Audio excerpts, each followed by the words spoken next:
Ladies and gentlemen, welcome to another episode of the Extraordinary Family Life Podcast. We are your hosts, Greg and Rachel Denning, coming to you from the great city of Washington, D.C., which we learned, it's so fun.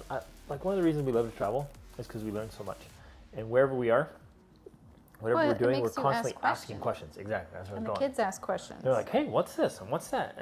And we don't just say, oh, I don't know, or I'll tell you later. We stop and find out. Yeah, exactly. We start Googling things, and although the internet isn't the source of all accurate information, we can find out a lot of stuff. So even this morning, on the way to our residency paperwork appointment, we were learning why it was called Washington, D.C. and the District of Columbia, and just cool stuff. So, which the reason why is because America used to be poetically called Columbia, which is a female version of, this is what it said on the internet, Columbus. So it was Washington after Washington, District of Columbia. Anyways, federal that's district. why. So it's super cool. So we're learning, we're having cool experiences. Every time we go to a big city, one of our kids, they would tell you their all-time favorite thing is to rent scooters and just ride all over the city. And so we did it again and had a blast and spent insane amounts of money for all the scooters we get, all the time we spend on them. Way cheaper to take Uber. But man, the way kids more fun on the scooter. Love it. They just go crazy and have so much fun. And plus you get to see so much of the city up close by almost running into things, almost running people over. We just have a blast. It's so fun. So we're doing our residency paperwork to go to Europe. And we packed up all of our stuff. Yeah, we've had a very busy 2 weeks, which if any of you pay attention, which that's the reason we have not done a podcast episode for the past 2 weeks, because it's been go, working on all of these things, because we're here in the United States for a period of time to accomplish a bunch of things to help us finish the process of getting set up with our home base in Portugal. So, and I'll just throw this in here. Rachel was so thorough and so detailed with all the paperwork. The guy this morning was like, wow. I walked over, he's like, your wife is very organized. I was like, yeah. My moment of glory. And we had to submit 7 applications. If you guys have ever applied for anything with the government, you have to have paperwork. Got to fill out lots of forms. Lots of forms. You have to have a form for the form. To verify it was you filling out the form. Oh my goodness. And she just nailed it, and this guy was so impressed. So to submit 7 applications is a big deal, and we were in and out in less than an hour. Yeah. It was awesome. Great. And he was like, I'm trying to do this fast and just do this quick for you guys, right? He was like sitting there helping, trying to be fast, because he realized that she had done all the work, all his work, and it was dialed in. But I wanted to share that, you guys, that the more you and I and all of us are more organized, more detailed, more strategic about anything and everything, the easier it is and the better things go. Sometimes we whine and sabotage complain ourselves. And we how terrible things are, and we're so miserable. How hard it was. Yeah, exactly. It was so tough. When in reality, a lot of it is a subtle form of self-sabotage. Right. We haven't paid the price. We haven't put in the work. We haven't done the preparation. Done the things that need to be done and done them well. You always love to say, when the time to perform has arrived, the time to prepare is past. And that's true with everything we do, whether it's applying for a visa or running a marathon. Like, the way you make it easier on yourself is by preparing ahead of time. And so I spent plenty of time preparing. I did tons and tons of research and looking up everything I needed to know. So I knew exactly what I needed, and I got all of it times 7. So when we arrive to perform, right, to actually apply, it was easy. 1 hour. There was no freaking out this morning, we have all this stuff, and then getting there and having this mountain of papers everywhere, and let me find this, let me find that. In fact, you can tell how it probably goes most of the time, because before we even sat down, he's like, okay, hold on a second. Let me see if you've got Do you have these this? things. Do you have this? Do you have this? I was like, yep. Yep. And For all 7 people. Yep. Yep. He was like, wow, dang. So my point here is, like, anything you're trying to pursue or get done, whether it's for your marriage or how you're raising your children's education, work stuff, business, scaling your business, your lifestyle, even traveling as a family, the more strategic you are, the more... Now, we're not talking about being, like, obsessive compulsive. Right. I'm not going to talk about going too far and over-stressing about all kinds of things. We're talking about focusing on the things that actually matter. The things that are within your control, and essentially. And the things that make a difference instead of just random... It's easy. It's easy to get distracted and bogged down in details and over-planning and overthinking in things that don't really make a difference. Mm-hmm. And it's interesting, the way I like to say that is, like, we get really passionate about things that don't matter and really passive about things that do. We kind of miss the mark. Mm-hmm. But if we'll get really passionate and strategic about the things that do matter, the things that do make a difference, man, life is so much easier. Right.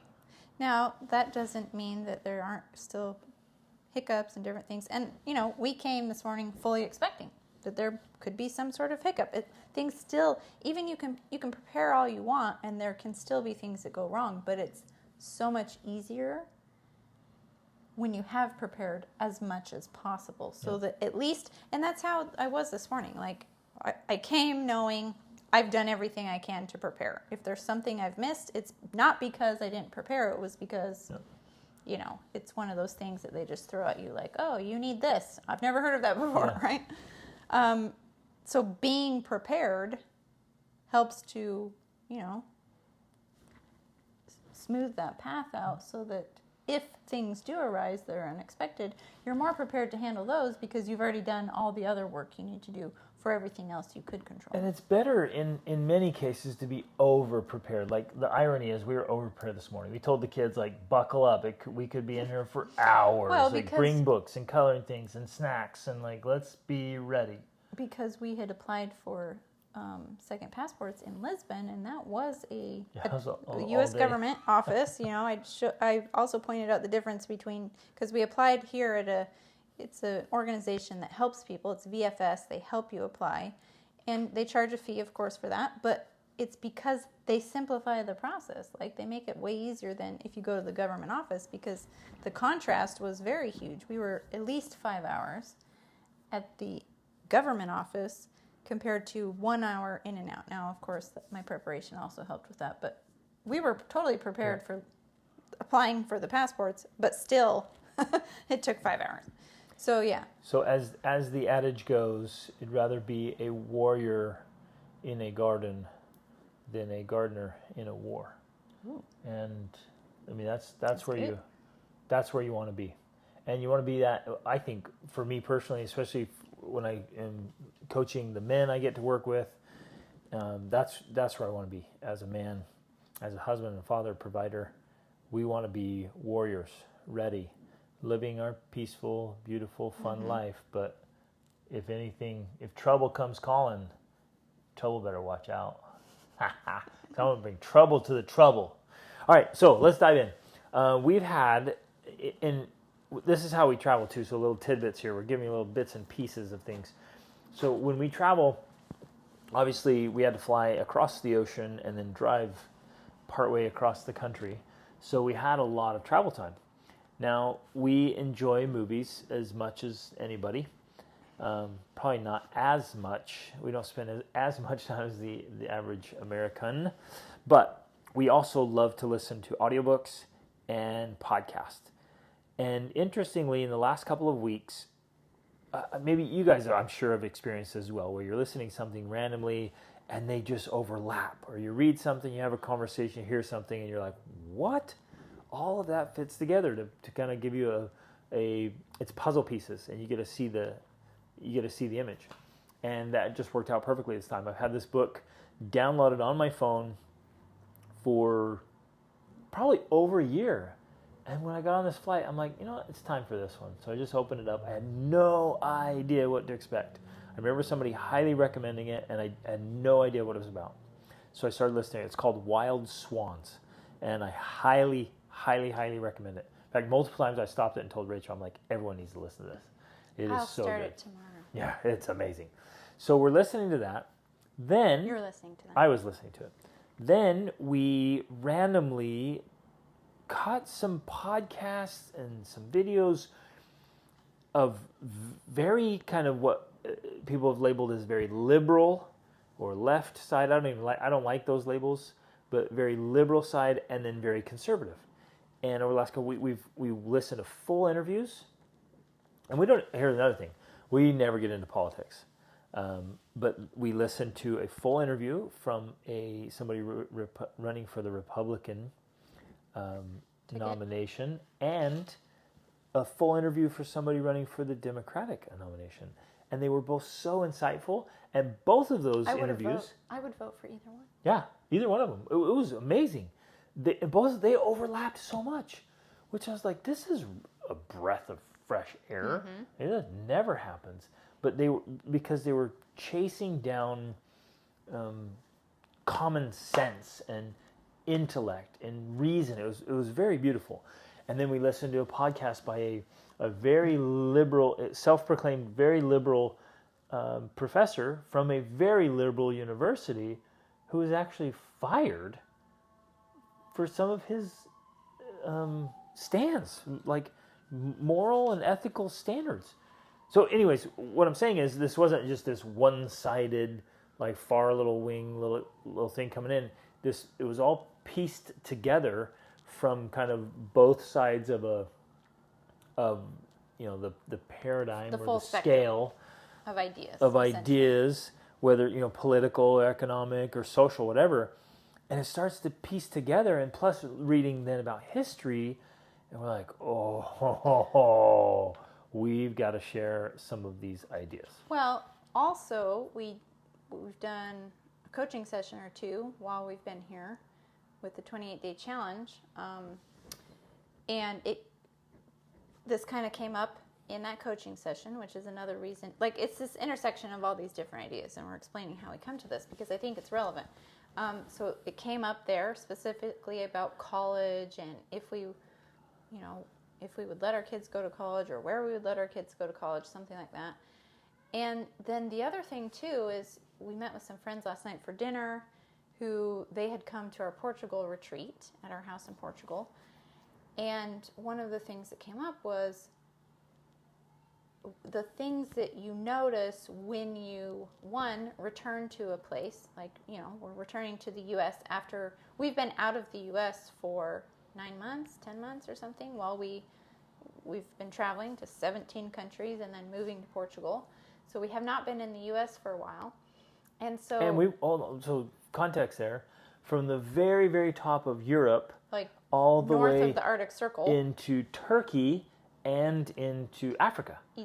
In Egypt. So, like... It's a spectrum of a nice spectrum. So we saw a lot. Scandinavia too. Well, Scandinavia, and then, we started in like New York City, right? And then Scandinavia, but then the Baltic states, which still have, quite a bit of leftover communism. Yeah. All the way down to Turkey, which is a totally different world and a different political climate, governmental climate down there, very, very distinct. Right. And then over to Egypt as well, which is very different. Right. So it was a great, great spectrum of experience and exposure in a short amount of time to be able to contrast all of that. And so then we come back to the U.S. and so what we were mentioning last night was some of the things that stick out to us about the United States when you come back, and they were asking us, what is that? And one of the things was health. Thing I noticed is, you mentioned health, how Americans are generally so unhealthy. Yeah, Americans are unhealthy. There's more obesity, there's more just garbage food. Yeah, really trashy food, and just unhealthy in general. And medications. Well, okay, and that's another thing. But the other thing I noticed was the billboards. Yep. Like, there are so many billboards for lawyers in the United States. It's insane, and it's pretty much the only place I think I've seen it. The only place I remember seeing billboards that were worse than the United States was Thailand. I remember we landed in Thailand, and like the entire road is covered with these giant billboards that are way bigger than here. But I don't think they were advertising lawyers. They were advertising other things. But in the United States specifically, I swear, and maybe it's Georgia and this side of the country. But no, you see it out west too. Most of the billboards seem to be for lawyers. Yeah, litigation. And it depends on the area too. Like I noticed certain cities. I remember down in Louisiana. You guys, we've driven across this entire country, literally coast to coast, top to bottom, and we've done it multiple times. And there are more and more billboards, and really promoting litigation. Yeah, absolutely. But like the other thing you mentioned, one of the other things we've noticed is the insane amounts of advertisements on the television for drugs. On the radio. So we took an Uber this morning, and he had the radio on, and there was all these ads for drugs. And we're saying flat out drugs because that's what it is. They are drugs being pushed by drug dealers. So then, one of the things we learned from this interview we watched is that in the last 10 years, and this is part of the big message here, we're putting some puzzle pieces together we have to see what's happening. We have to see big pictures. And we have to look in the past to understand the future, predict the future, and understand understand the present. Understand the present to know what it actually means. So we learned that in the last 10 years, big pharmaceutical companies have been fined. All of the major large firms. Criminal charges, like that was a massive crime and your penalty is a fine, right? So if it were an individual, the person would go to prison. If it's a big organization, they get massive fines. So because that's what's unique. An organization is an entity, and yet it's not like a person you can throw in prison. And you can't take the company and put it in prison. Right. You just fine it, and they gladly pay the fine because they're so profitable, and they continue doing illegal things. Right. So what we learned was they've been fined $35 billion in criminal charges because of the products they made were criminal. And they knew about it in some cases. They knew the harm. That they did it anyways because it's so profitable. They were brought to court, they were found guilty, and they were charged and sentenced as criminals. And yet those same organizations that are legitimate have been sentenced as criminals, have been fined $35 billion. These are criminal organizations. Between all combined. Of them. They are criminal organizations. There's no argument about that. According to the official definition. And they are still promoting and selling. And advertising on the TV. And advertising like crazy. Well, then we found out that they own 75. They buy up 75% of advertising space around the evening news. Yeah, specifically. So 75% of all ads in the evening news specifically, and maybe other evening programs, I'm not sure, are funded by the major pharmaceutical companies. Whoa. Then we found out that no political parties, Democrats, Republicans, Independents, nobody had received any funding from pharmaceutical companies until about 8 years ago, No, I think. I think that there was some funding on the Republican side. I'm not 100% sure on this, but I think I remember that they were saying that there were some funding on the Republican side, but it wasn't large, and then it definitely wasn't on the liberal Democrat side because of the stigma that they had, with Big Pharma. They didn't want anything to do with it. But all of that changed in... It was with Obamacare. It was with Obamacare, right? Because Obamacare, the only way they were going to make Obamacare work or happen was by basically telling the pharmaceutical companies that... Well, and the way he said it, this was a Democrat who said this, he said they had to sign a deal with the devil. And in this particular case, the devil said, independent of all these other countries, they said, we're going to make a contract, but they said, we will not lower the prices at all. Like, you have to pay our prices. And so they said, oh, okay, fine. And they went for it. But since then, there's been massive amount of funding. Lobbying, and all kinds of money coming from these criminal organizations into politics. So now it's in the media, it's in the politics, and it's on the radio, it's all over the place.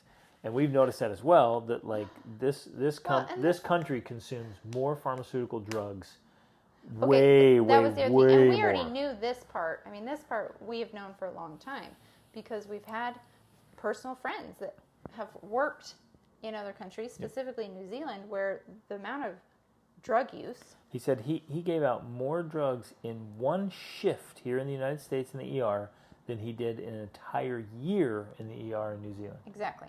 Right.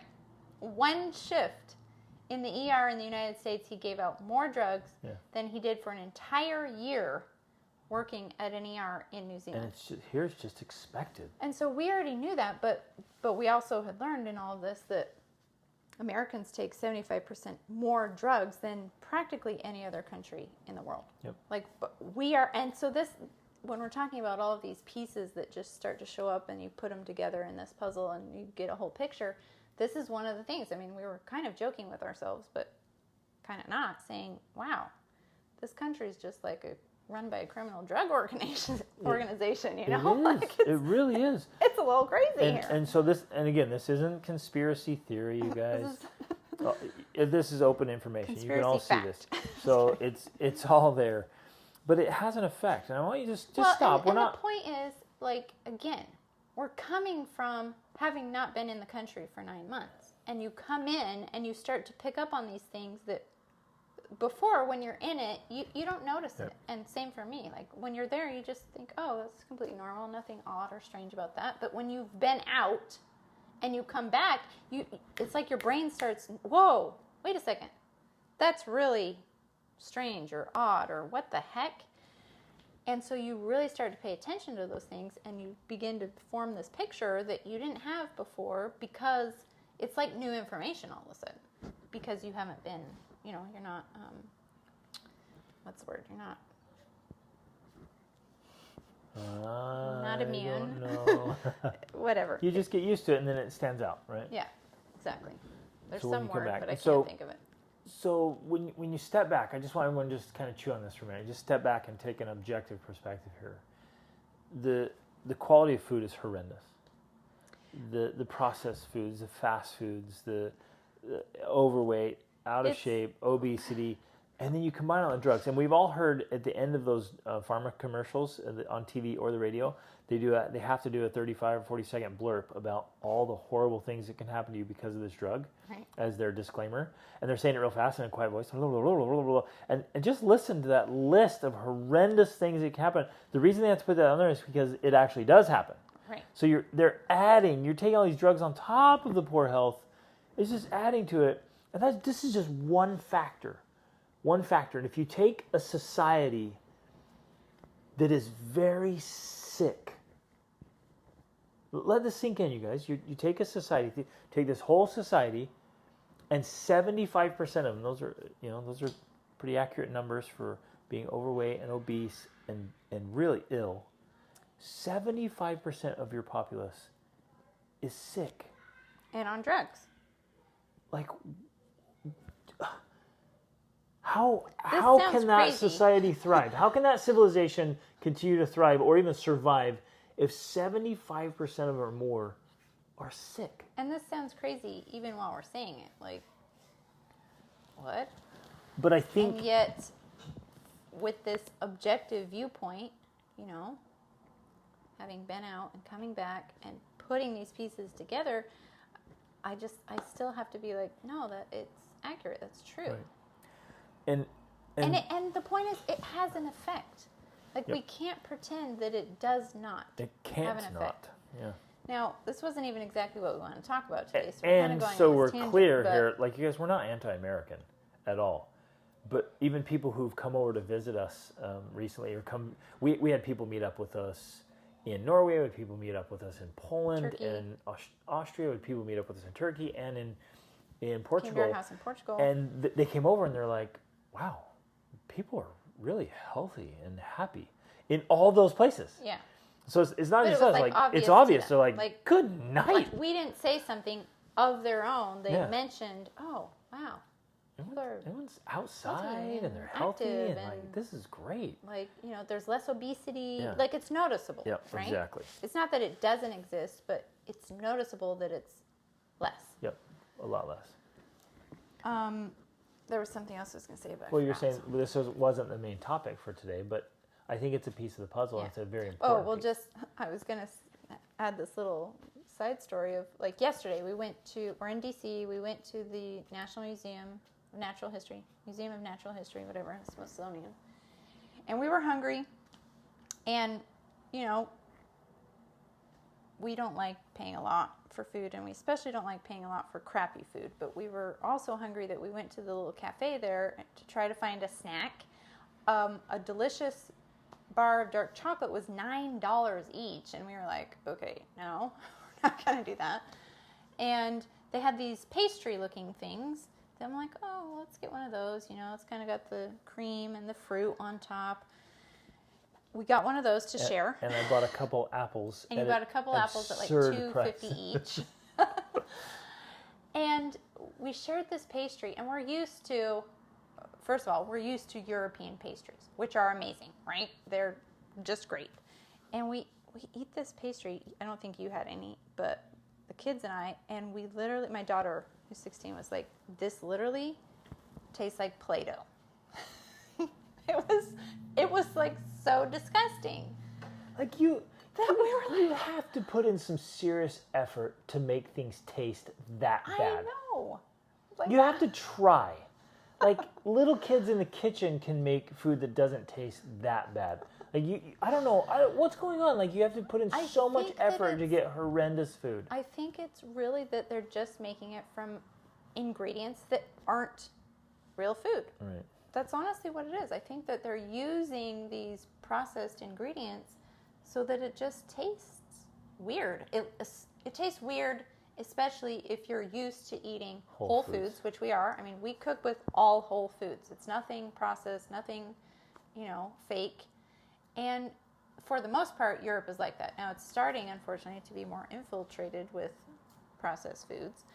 But if you go to get pastries, the pastries are made from milk and, sugar, honey, like basic whole ingredients, where I literally feel like they're getting this stuff out of a can that who knows where it comes from and what it's made out of. Some factory somewhere. And, it just, you can tell the difference. That's the point. That after traveling for 9 months through all of these countries, eating real food, you can tell the difference. Yep. Then another thing today is, on the way back from our appointment, there was some food trucks of Latin food. And we stopped because, we've spent many years living in Latin America, and our kids were like, oh my gosh, they were so excited. This wasn't a fancy food truck. No. This was it just was like a couple of rundown beater trucks, and then one lady out of her trunk, and I was like, oh yes, this is going to be like good homemade food. Good food. And we got some, and like our 9-year-old daughter, who was born in Costa Rica, and she I think has Latin. She was like made with Latin sidewalk. food. Like I was pregnant with her in Guatemala, like consuming Latin food. Like it's a part of her DNA, I think. And she was like jumping up and down and dancing, and she's like, "This is the best food I've ever had. I want to have this food at my wedding." Like these were the things she was saying. And all of our kids were like, "Let's come back to this exact place for lunch tomorrow." Exactly, because they could tell the difference. Because it's real food is the point. Like the Latins still cook with real food. So that's our little tangent. Wait, one more thing that I noticed, and I think for some of you it'll stand out and be important. I didn't realize these things early on when I found out. It was insightful for me. So we go to our little grocery store in Europe, and I get grass-fed either sirloin or ribeye. I love ribeye, so I buy a grass-fed ribeye steak for $4.99. Mm-hmm. Okay. I just looked at one this morning here in a local grocery store. It was $14.99. Whoa. And in Tennessee, it was $19.99. So it was 3 or 4 times more expensive, and yet we have this huge expanse of grasslands in this country and seemingly endless fields of grazing cattle. And what is going on? And we heard that thing about inflation. We heard that thing about inflation. She said that she went through the numbers, and that inflation now, it's the cost of living is worse than 1930 when it was in the Great Depression. And the wages that we're earning are worse. So wages are worse, cost of living is exorbitantly more. And she calculated in inflation and all that stuff. And so the percentages were much, much worse. So again, and you guys, we're not, you guys are going to think we're just negative, doomsdayer, like that we're just pessimistic. But we have to point out these observations for everybody, because if we just roll along through life, we're just humdrum, going along, paying the bills, doing our thing, checking the boxes, we're going to miss out on what's happening. And we're not going to be aware of what's going on. And we want to share these things not to be negative, not to bring out the rain cloud every time you listen to one of our episodes, but actually the opposite. We want to point out things that are happening and put them in the context of history and governments and societies and go, oh, okay, like this is really interesting. And then we can be prepared and be aware and make adjustments in our own families so that we're not blindsided by really detrimental and even destructive patterns in society. Mm-hmm. Yeah, and that's why we share it in this podcast, is because we are going out, we're having these experiences, we're seeing these things, we're making these observations, and if we just keep it to ourselves, it only helps us. Yeah. It only helps us. So, but all of that being said, I mean, one of the other things that came up that kind of is why, I don't know, I guess that's what we're going to talk about today in this podcast, was the idea of college. Someone in our coaching session, we do a coaching session every week with my 28-day challenge, and we were asked, I don't remember the exact question, but it was basically like, hey, do you want your kids to go to college, and if so, where, type thing. And it's interesting because years ago when we first started, closer to when we first started traveling, I started blogging. And I remember writing an article saying why I hope my kids never go to college. And at the time, it was obviously meant to be kind of controversial, and like we were trying to be unconventional, and that was part of it. Greg had gone to college. I loved it. I had a great experience. Right, exactly. And I had done some college, and I really enjoyed it. But we were the first ones in our families, I think, to go to college. Yeah, well, I didn't get a degree, but you did. Yep. You were the first one in your family. I think the first one in my family even to get a degree. But it was, it was the thing. Your kids should go to college. And anyways, I wrote this article saying, oh, this is why I hope they don't. And I don't remember exactly what I said, but it was basically like the world is changing. Things are different now. You used to have to go to a university because that's where the books were, and that's where the professors were, and that's where you were going to interact with people and learn how to think and have debate and get exposed to ideas and all of this.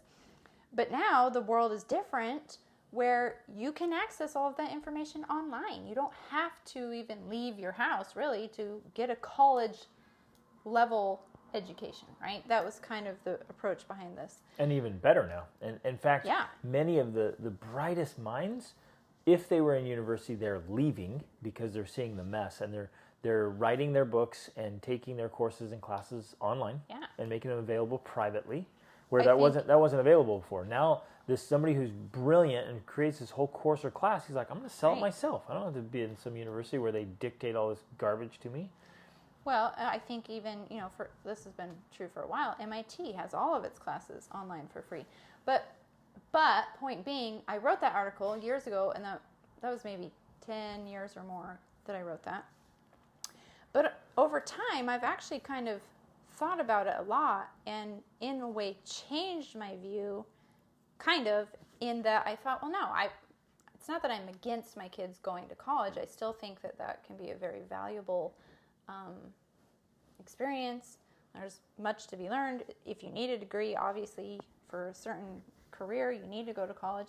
And then there was this time that maybe starting, 7 years ago, where I was like, I want to go back to college. And I started having kind of this conversation with Greg of like, well, I actually want to go back to college. I want to get my degree. And just because you wanted a liberal arts degree this way, I was like, I want to go to Harvard, right? I want to get a degree from Harvard.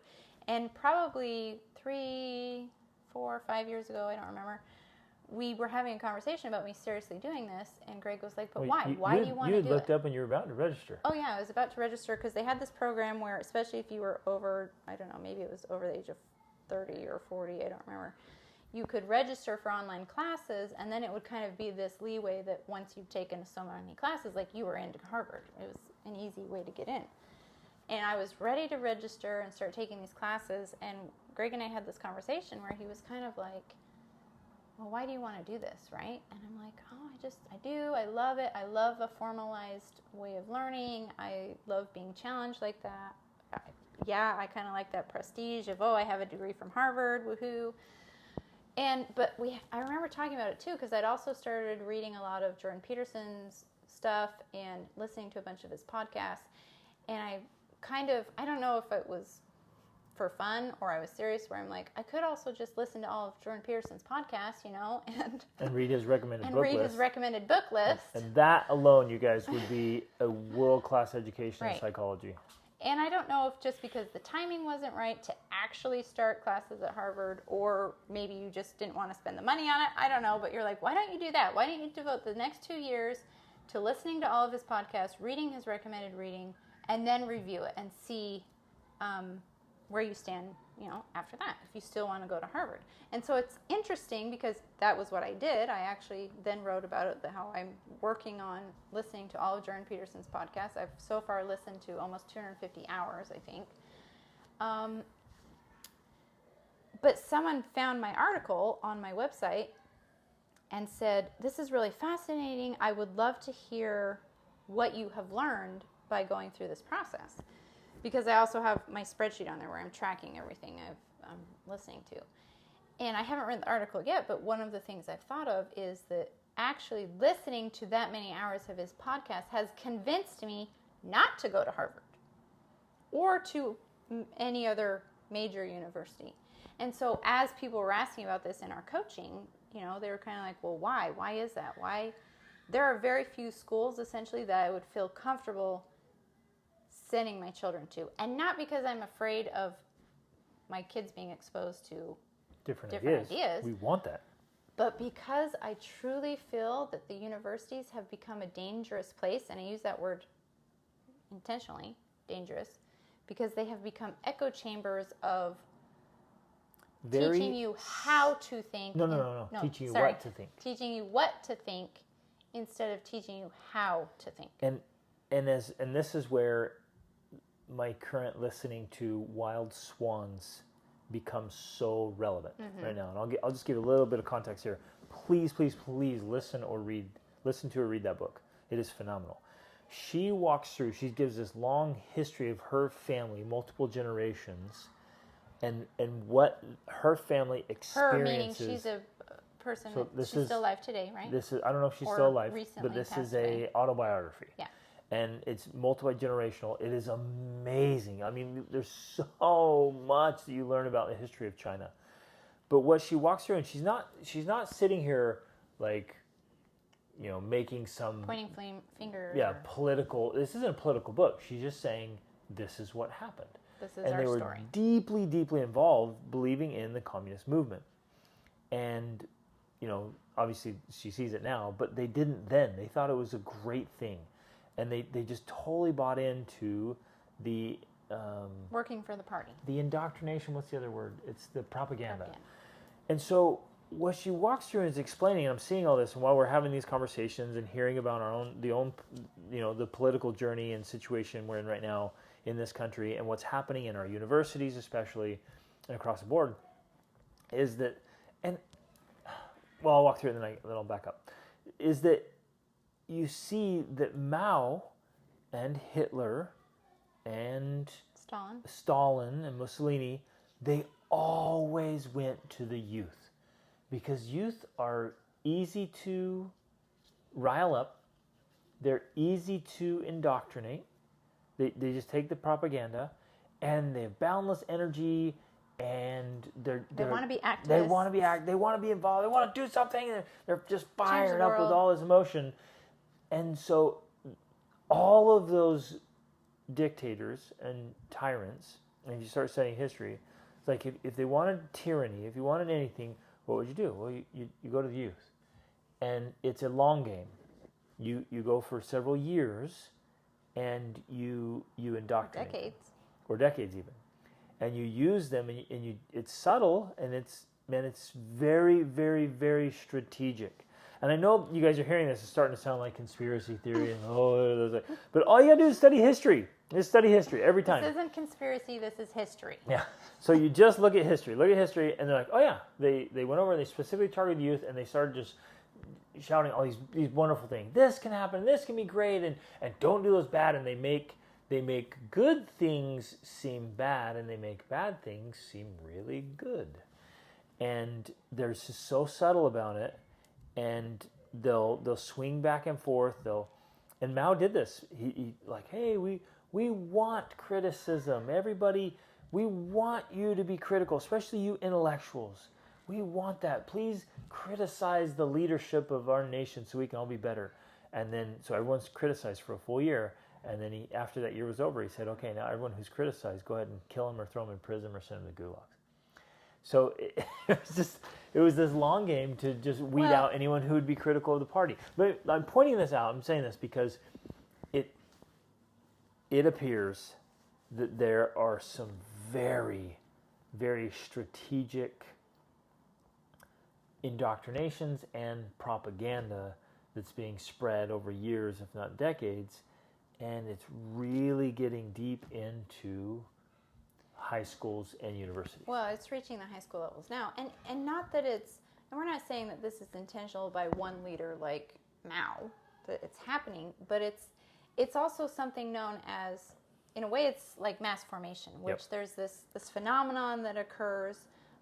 There's books about it and podcasts about it called mass formation, and it's essentially where the entire population becomes, they use the word hypnotized by a certain idea or a certain belief or a certain viewpoint that they then become obsessed with. And so it's not that it's happening because one leader is saying, I'm going to do this and I'm being very strategic about it. It's almost this mass formation that's occurring that's causing the population to behave in ways that can or are becoming self-destructive. They're becoming destructive to the society itself because so many people are taking on these ideologies and beliefs.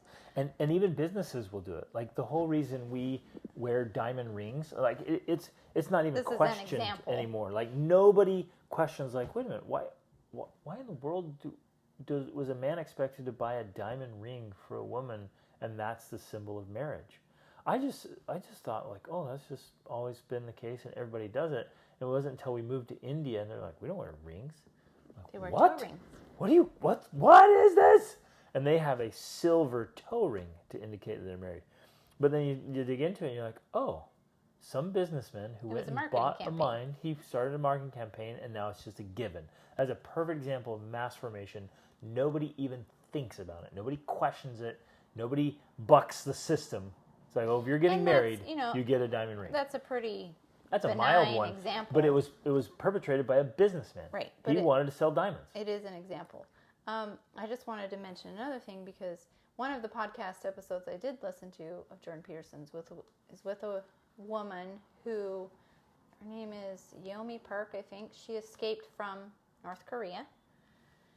And then she later on wrote a book. And I've also read her book or listened to her book. And back to this whole idea and topic is that I remember specifically that she said that after she had escaped North Korea and she was essentially immediately sold into sex slavery, that was how she got out of North Korea, because the Chinese took her but sold her as a slave, a sex slave. But over time, she was able to get out of that. She was able to educate herself. And she said that, I remember reading Animal Farm for the first time, and I finally understood what had happened to me and my parents and my grandparents in North Korea. She's like, now it was clear to me what had been going on. But another thing that she said that I found so fascinating is that later, many years later, she ended up going to Stanford University in the United States. She got some sort of scholarship or something. And she... Was it Stanford? Yeah, I'm pretty sure it was Stanford. She, for the first time, well, okay, maybe not for the first time, but again, since she had left North Korea, started to feel like some of those elements were at play again in the university setting. So that she felt that the same type of controlling, and censoring and, you know, you're not allowed to do these things. You're not allowed to say. I mean, it's the whole animal farm thing where the pigs are there in control, but they keep changing all the rules and like, oh, well, now you're not allowed to say this, and now you're not allowed to do that, and this. And they make it sound or seem like a good thing. Exactly. But like has been pointed out, if you look back through history, anyone who was censoring was not the good guy. They were always the bad guys. Always the bad guys that censored. And as you look at it, Mao did this. Again, please listen to or read Wild Swans. But Mao did this. He wanted to control thinking. He wanted to control the minds, the mindsets, the general populace. The reason why he attacked the intellectuals and then killed them or put them in prison is because he did not want people to be free thinking. He said they think for themselves. We have to eliminate anyone who thinks for themselves. That was literally what he was doing, right? It's a threat. And and that's the point. That should be the very point of university, so that you go to a place where you can learn how to think for yourself. Yep. And yet what is exactly happening is that you're not what to think. You're not allowed to think for yourself. You're being told what to think. And if you don't, you're going to be canceled. You're going to be fired, which is what happened with this other man that we were talking about. He's an evolutionary biologist. He and his wife. And I wish I could remember all the specifics of why it happened, but essentially he was canceled. He was fired from his position because he refused to conform with the way you were supposed to think about things. That is what is happening on a mass scale to nearly all colleges in this country, and unfortunately it's spreading to Europe as well. Absolutely. And in business world, it's happening as well. People are getting fired or sued. I mean, what's happening is you're seeing it, that they're trying to control the narrative. They're trying to control the meaning of things, and they're trying to censor. And again, I know even as we're saying this, it sounds crazy. But we're trying to do this as temperately as possible. Right. Just saying, hey, this is interesting. Look at this comparison. Read this book. Study this bit of history, and then look at our own thing. It's like, this seems similar. Yes, it seems to be happening again. And these are things that even 1, 2, 3 years ago we could have never imagined saying or believing, and yet the pieces have been coming together so clearly and being put together so completely that at this point, like we're saying, obvious. We're being temperate. Yeah. But this is there's no doubt about this at this point. Yep. There's no doubt in our mind that this is the state of how things are. So 100%, I gotta jump in right here and plead with you, for you, your spouse, and your older children, to read or listen to Animal Farm, to read or listen to Wild Swans, to read or listen to 1984, Fahrenheit 451. That's a good start. Hunger Games. I mean, just get into those books. Naomi Park's book is In Order to Live, if you're interested in that. And just look at because it starts to bring clarity, where you're just like, oh, this is obvious. These similarities. There's no mistake here. This crossover. Another thing I wanted to mention really quick because I think it's relevant. This book, Wild Swans, which was written by it's 20th century here. This isn't old history. It's 3-generational, but was it within that time period? They now estimate that Mao has killed at least... Hold on, no. Just in this one section in the early 60s, he forced 30 million Chinese to death through starvation. That was the one instance. Whoa. The wars were even bigger. Just starvation because of his absolutely retarded and insanely ignorant. He did not understand economies. He didn't understand anything. He was a madman. And because of that, 30 million people starved to death just during those couple of years of famine. That was it. Right. I mean, the numbers are staggering on the other side. of the So- wars and the killing. He just was randomly killing like crazy. In comparison to the Holocaust or the Gulag, in the Gulag, how many people were killed? Same, tens Was of it- millions. Was it 30 million? Well, that was just from one area.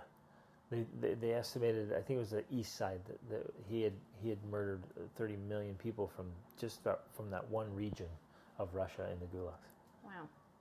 So I there's- mean, this is huge, and this is happening. And it happened in your parents' lifetime, Right. right? This was in the 50s and 60s. And the truth is, it's still happening today. We don't have the numbers, we don't have the statistics, but it's still happening. It's happening in China. It's happening in North Korea. One of the things she talked about is she says, people think I'm so brave because I escaped from North Korea as though it was some act of freedom. She's like, it had nothing to do with that. I was starving.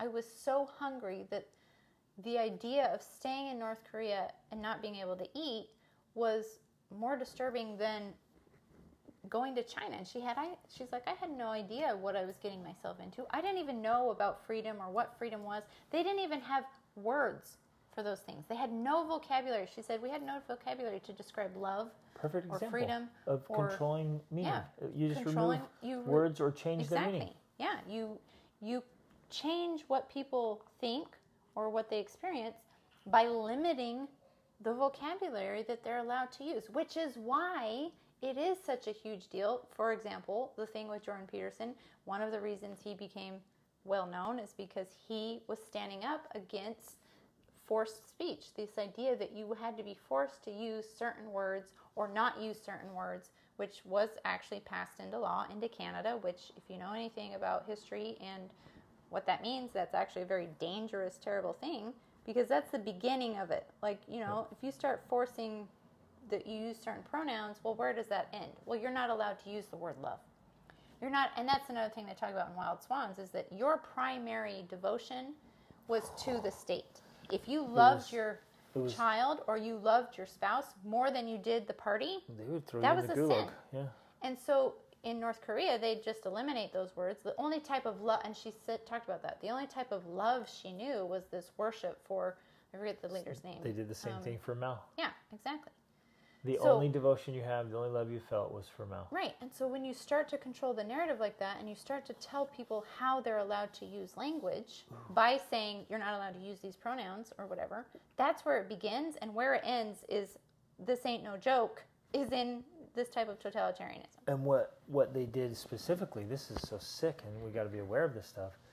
The way he got, especially that love me, honor me, everything is about me, do it for me, and he really wanted to deify himself so that everyone loved absolutely. him, adored him. Every good thing that ever happened was because of him.